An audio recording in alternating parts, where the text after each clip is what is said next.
Hey everyone, Ian King here with your weekly market insights video. And on this video, I'm going to talk about why Ethereum has rallied in 2020 and what's ahead for the world's second largest cryptocurrency. But before I do that, if you like what I have to say, please go ahead and smash that like button. If you haven't subscribed to our channel, please hit the subscribe button. And if you click the little bell icon, you'll be notified exactly when we publish a new video on YouTube. You'll get all our market insights every week. But let's talk about cryptocurrencies and specifically Ethereum. Now, you may be familiar with Bitcoin. It's the world's largest cryptocurrency, and it's had an incredible year. It's gone from about $7,000 way back in January of 2020 to almost $20,000 as I'm recording this video. And the big news in Bitcoin this year was it went through what's called a halving cycle. And it basically means that the rewards that's paid out for every block that's mined was cut in half. So you can think of it as cutting the supply issuance in half on a daily basis. And when supply is cut in half and you have a stable demand, then we know from economics 101 that prices go up. But that's not all that happened with Bitcoin this year. There was the halving, and then we got news that Square and PayPal have allowed for Bitcoin and other crypto trading on their platforms. The PayPal news is huge because it adds 350 million active users the availability of owning, buying and selling Bitcoin and other cryptocurrencies immediately. And so these are the kind of signs you want to look for when you want cryptocurrencies to go mainstream and the prices to go up. Now, let's talk about the world's second largest cryptocurrency. Specifically, that's Ethereum. Ethereum is a bit different than Bitcoin. It has many similar properties, but it's different. Now, Bitcoin was invented back in 2009 by a pseudonymous person or group of people named Satoshi Nakamoto. So we don't really know who created Bitcoin. Ethereum came about, the first paper was dropped in 2013 by a 19-year-old computer genius named Vitalik Buterin. He is of Russian descent, but grew up in Canada.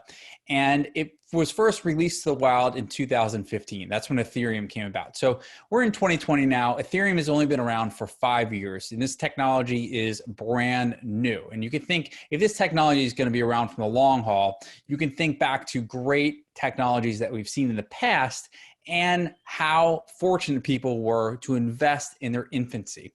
And we did have this mania in 2017, which reminded me a lot of .com. The crypto mania looked just like .com. You had this big rally where Bitcoin went up to 20,000, and then you had a huge bear market, same thing as .com. But what happened after .com? There were some companies that were still successful, and they're the largest companies in the world today. I'm talking about Amazon and Google and Apple you can throw in as part of .com.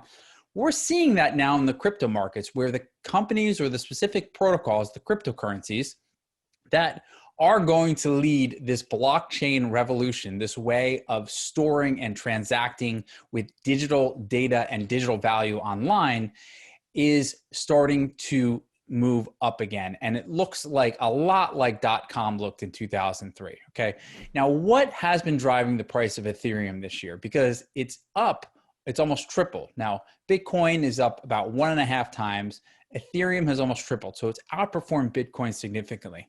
And the main difference between Ethereum and Bitcoin, if you don't know, is that it's a programmable form of money. So Bitcoin is basically known as a form of money. It's a medium of transaction. It's a unit of account, and it's a store of value.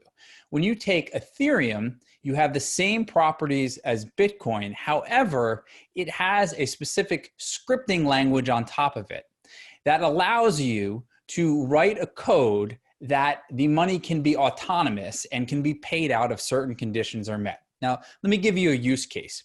With Ethereum, you could write a script that basically handles online wagering or online gambling. That's one use case. So if you or I wanted to bet on the winner of tonight's NFL game, we could do it on an Ethereum smart contract, and I would bet on one team, you would bet on another, and we'd have a data feed that goes into the smart contract and tells the smart contract who is the winner, and then the script will pay out the winner according to whatever the real world winner happens. And that could be handled without any human interaction, okay? Or without a centralized entity. It's just purely done smart contract.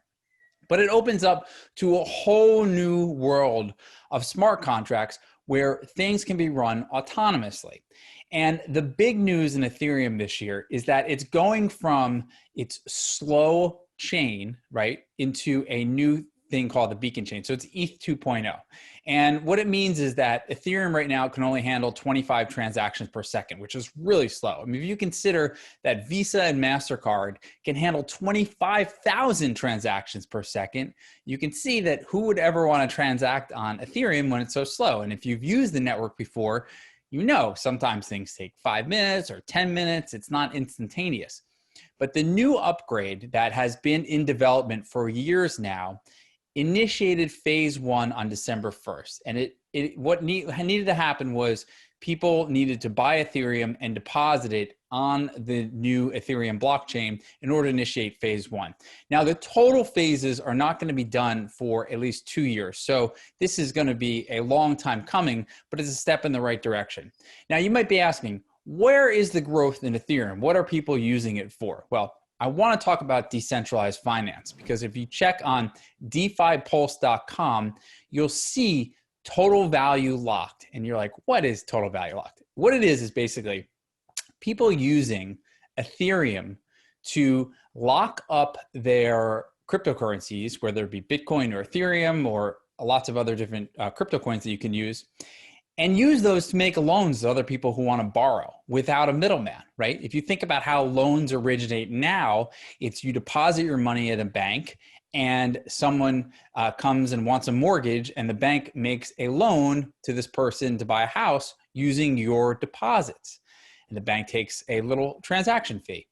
With Ethereum, you're starting to see this whole new financial world, a decentralized financial world, a DeFi world, that's starting to materialize where these types of loans are happening without the need for a middleman. And as an investor, I'm always looking for where is exponential growth happening. And there is exponential growth happening right now. In the last 6 months, the total value locked has gone from 1 billion to 14 billion. Okay, and I don't think it's going to stop there. I think next year you're going to be looking at 50 to 100 billion in total value locked as this DeFi space starts to grow. Now, what does it mean for Ethereum? Well, Ethereum is the scripting language where all these DeFi protocols are being built on. It is the underlying base layer. So to access this market or to build something in DeFi, you need to use an Ethereum token, or you need to access an Ethereum token. And it allows you to use this computational power and to automate these smart contracts. Ethereum is basically the cryptocurrency that makes this system go. Now, one big piece of news hit recently that I want to make you aware of is that Visa announced that they are going to start allowing for an Ethereum-based US dollar linked contract. I know it's a big mouthful, but basically you have a crypto token that's pegged to the US dollar. So it represents a dollar, and you can use it in all these cryptocurrency protocols. You can use it in this crypto universe, and it represents a dollar.